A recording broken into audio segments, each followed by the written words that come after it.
Bonjour à tous, pour ceux qui ne me connaissent pas encore, je m'appelle Mickaël, ça fait plus ou moins 1 an et demi que je fais des explorations nocturnes pour la chaîne Exploria et il s'est passé pas mal de choses effrayantes sur la chaîne, enfin bref, c'est pour ça que j'ai lancé le nouveau format Mes pierres frayeurs en urbex et c'est l'épisode 2. Mais avant de lancer la vidéo, je tiens à vous faire passer un message. Pour ceux qui me suivent sur les réseaux sociaux le savent peut-être déjà, ça fait plus ou moins 4 mois que j'ai abandonné mon job professionnel pour me consacrer à la chaîne à plein temps, histoire de la booster pendant quelques mois. J'arrive à la fin de cette période, du coup je recherche un nouveau boulot et je vous demande de jouer le jeu si vous le voulez bien. Juste partagez cette vidéo sur vos réseaux sociaux, si chacun le fait une fois, ça lancera un élan et ça m'aidera énormément. Et pour ceux qui ne l'ont pas encore fait, évidemment, abonnez-vous à la chaîne et laissez un pouce bleu si le format vous plaît. Enfin bref, c'est parti pour la vidéo.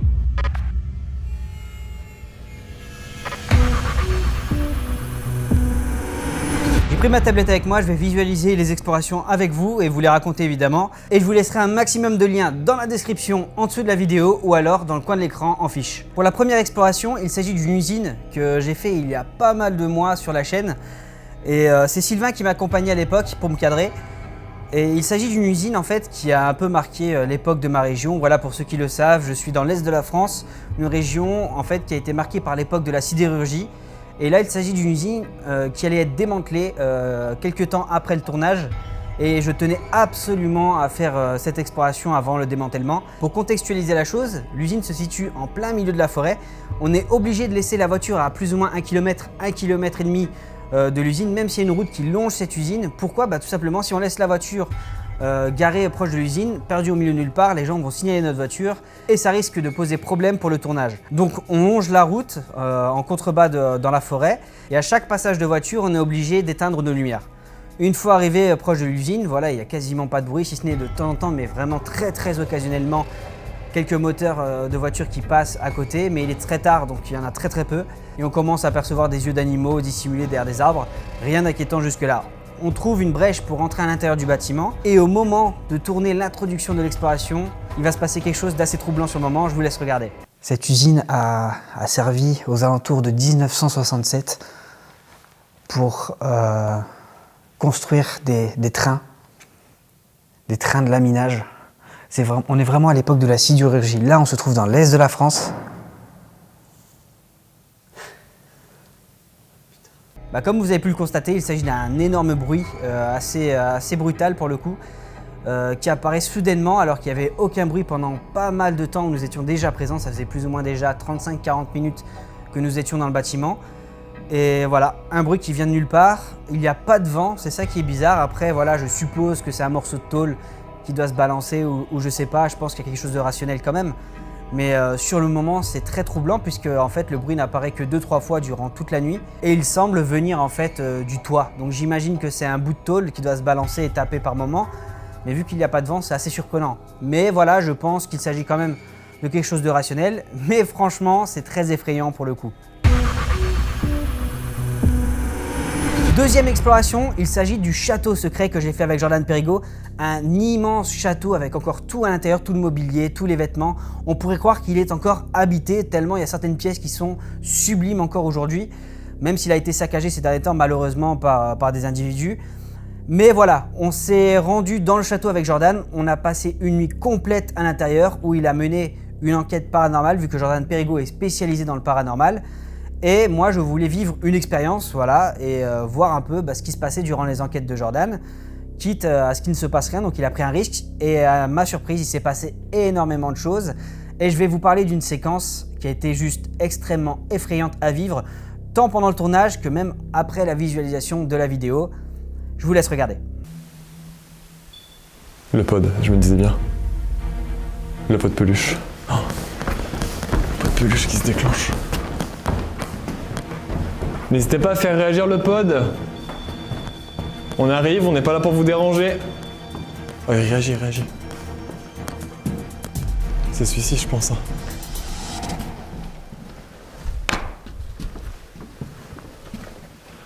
Attends, je vais essayer de rester là. Ah non, c'est lui qui est en bas. La chapelle. C'est la chapelle. C'est fou. Je crois que je suis monté à 1-1 mais je suis pas sûr. Ouais c'est... Oh putain en bas il réagit de ouf. Ah, j'espère qu'on va y arriver à temps.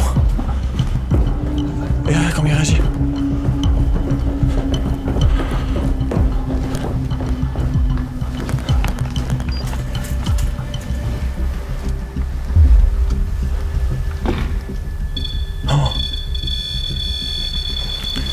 Allez-y, touchez l'appareil. Ah, c'est fou. Très bien, donc la personne qui est avec nous.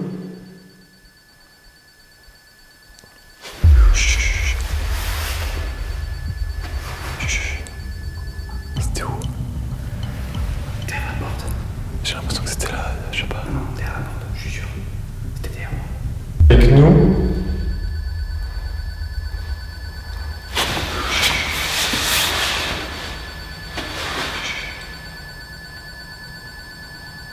Avec nous.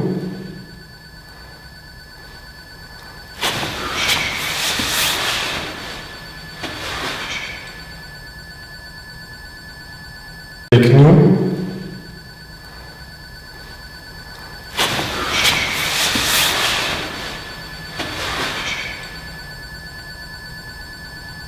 Avec nous.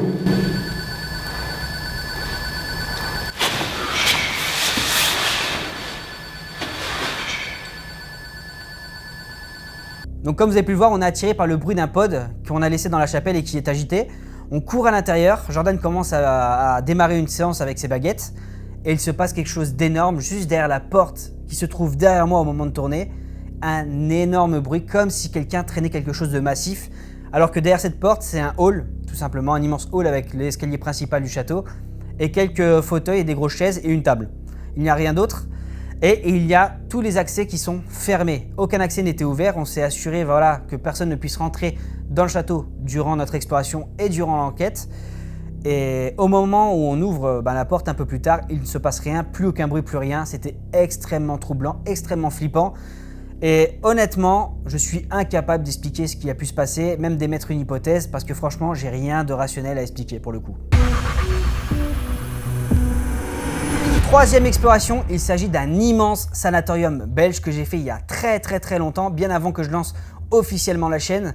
Et c'était juste incroyable, voilà, c'était une de mes premières grosses explorations que j'ai pu filmer en tout cas avec un des boîtiers que j'avais à l'époque, c'était le Panasonic GH4. Et c'était juste incroyable. Sur le tournage, il ne s'est rien passé de vraiment effrayant en tout cas, si ce n'est une chose que je vais vous raconter par la suite. Mais par contre là, je vais vous parler de quelque chose que j'ai repéré pendant le montage de la vidéo, que je n'avais pas vu, que je n'avais pas aperçu durant le tournage.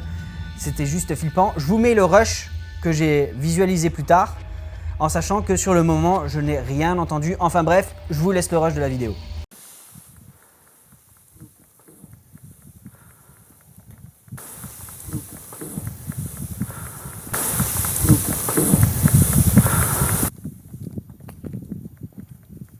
Voilà, vous l'avez remarqué, il s'agit d'un bruit.